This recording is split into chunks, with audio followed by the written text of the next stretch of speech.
You stepped on a snail. Crunch. You did not even look down. It is probably the most routine death on the whole planet. Slow, slimy, stupid, a pest, and no one ever feels guilt. But here is what you actually just crushed underfoot. A creature with thousands of microscopic teeth inside its mouth, with slime that works as both a glue and a lubricant at once, a shell built on a logarithmic spiral, and a dart it fires at its mate. Here on Wild Planet TV, the familiar stops being what it seems, so subscribe. And one of them even gave us a powerful real painkiller.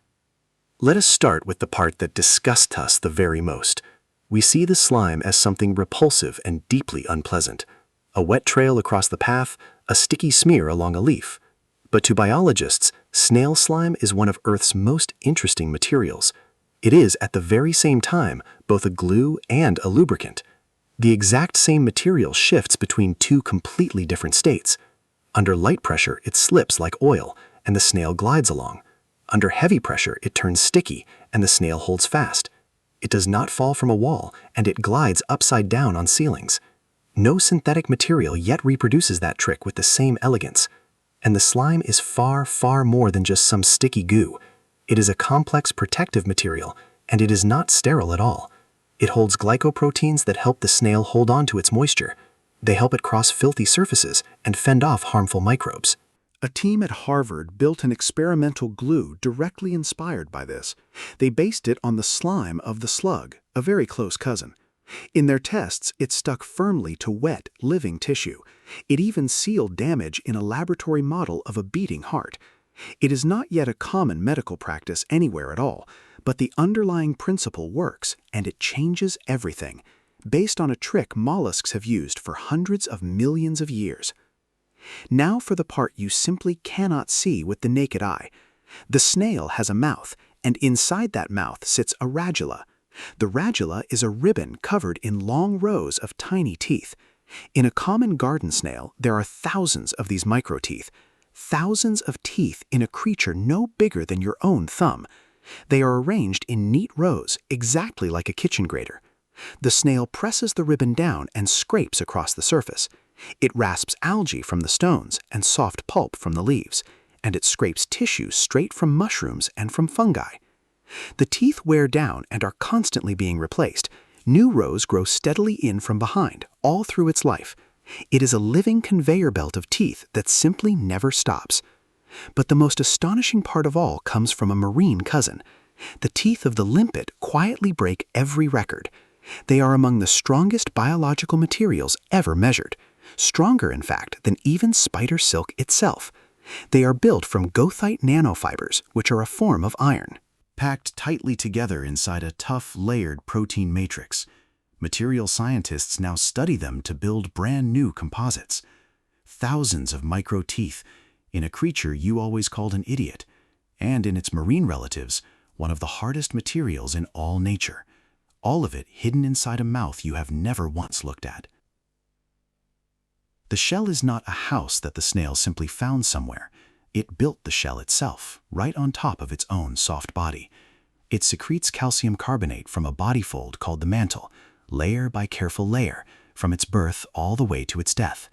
The shell grows along with the snail, adding new turns to its spiral, and the shape of that spiral is perfectly mathematically logarithmic. Each turn is wider than the one before by a constant ratio. It is the very same curve we find in hurricanes and in galaxies, the same curve that shapes the packed seeds of a sunflower. The snail builds it all with no blueprint and no real brain. It simply follows the quiet chemistry of its own body. And the shell is far, far more than merely a piece of armor. It is a thermoregulation system far more stable within. It is also a reservoir of precious, carefully hoarded moisture. In a drought, the snail seals its door with a thin mucus film. It is called the epiphrag, and it locks the water safely inside. The snail then sleeps, conserving that water for long months. Some desert species can survive like this for years on end. And the shell can even repair itself whenever it cracks. The snail patches it up with fresh new layers of calcite. It is not perfect. It leaves a scar, but it works. Self-repairing armor, built entirely from the calcium in the soil. A few things about the snail's body are genuinely worth knowing. The foot is not a limb in any real sense at all. It is one huge single muscle across the entire underside. That one muscle contracts in smooth, endless rolling waves. The waves run from tail to head and push the snail forward. It crawls at only about 50 meters in a whole hour. Slow, yes, but the system works on any surface imaginable, horizontal, vertical, or even completely upside down. Try finding a wheeled vehicle that can do the very same thing. It has two pairs of tentacles set upon its small head. The upper pair is long, with the eyes right at the tips. The lower pair is short, for its senses of smell and taste. Its eyes tell light from shadow, but they form no sharp image. The snail lives entirely in a world of smell and of touch. It feels its way through the world almost purely by chemistry.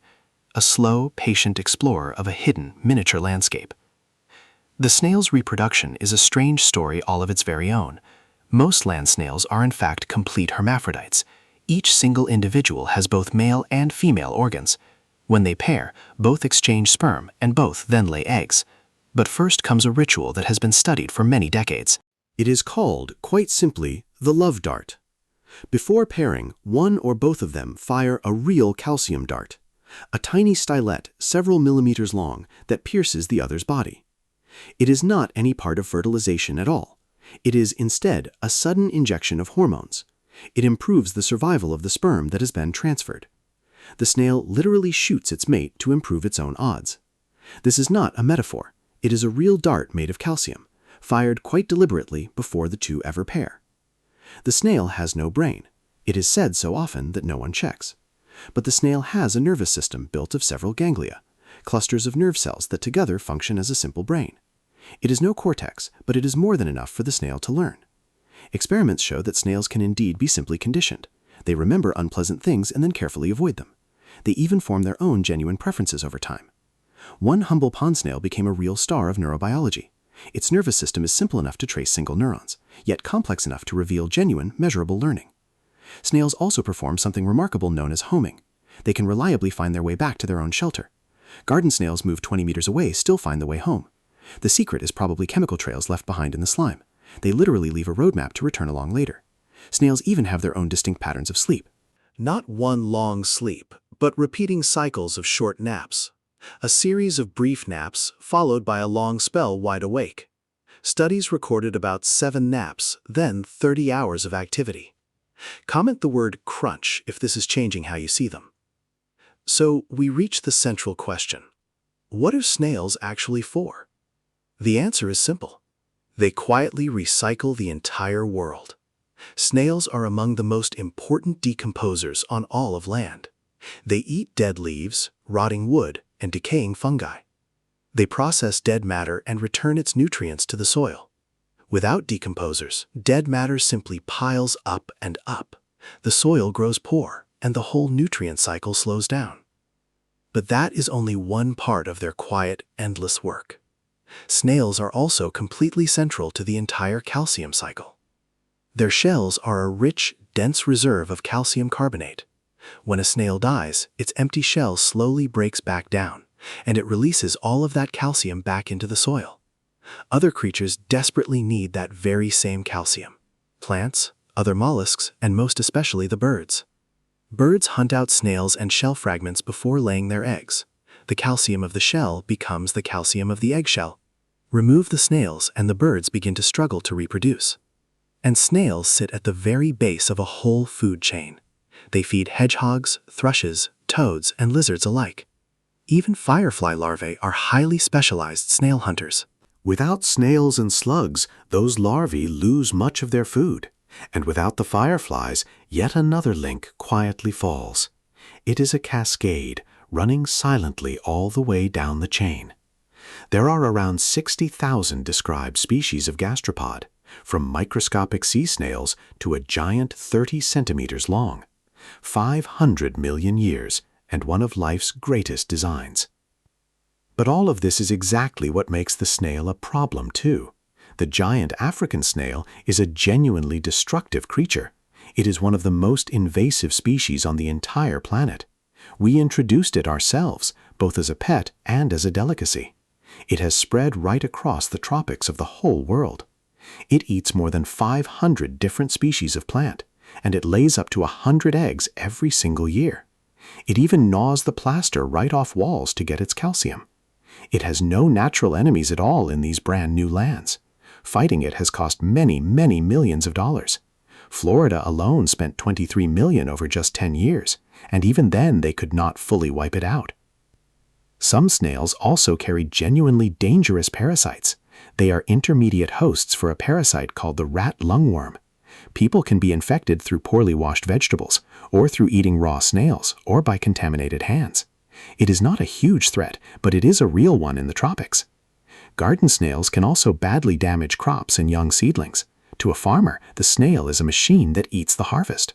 But here is the truly crucial detail behind all of this. Every one of these problems is the direct result of our own actions. We are the ones who carried the invasive species all around. The parasite outbreaks are tied to ecosystems that we altered. The crop damage grows worst where we removed its predators. The snail did not become a problem all on its own. We were the ones who deliberately turned it into one. And now, the part that finally restores the snail's true status. The cone snails are predators, armed with a venomous harpoon. Their venom is a complex cocktail of hundreds of peptides. Each single one targets a specific kind of nerve receptor. One of those peptides became a real working medicine, a powerful non-opioid drug for severe chronic pain. It was approved by the authorities back in 2004. Share this with someone who thinks a snail is just a pest. Snail slime also appears widely in cosmetics and in medicine, and behind all the marketing there is genuine biology. The slime holds allantoin, glycolic acid, collagen, and elastin. Studies point to real effects on the regeneration of skin. The surgical glue can bond firmly to wet, living tissue, unlike almost every other adhesive that we currently have. Its promise reaches into heart surgery and into field medicine. And limpet teeth guide the design of brand new materials, iron nanofibers in a matrix, now being copied for aviation. The snail is not merely another subject of quiet study. It is a library of solutions, 500 million years deep, and we have barely begun to read the very first page. Slow, slimy, stupid, a pest, and yet it was all of this. Thousands of micro-teeth, a slime we cannot copy, a spiral shell. We crush them without a glance, yet they hold up the whole chain. If this made you pause before the next crunch, subscribe. Next time, the praying mantis.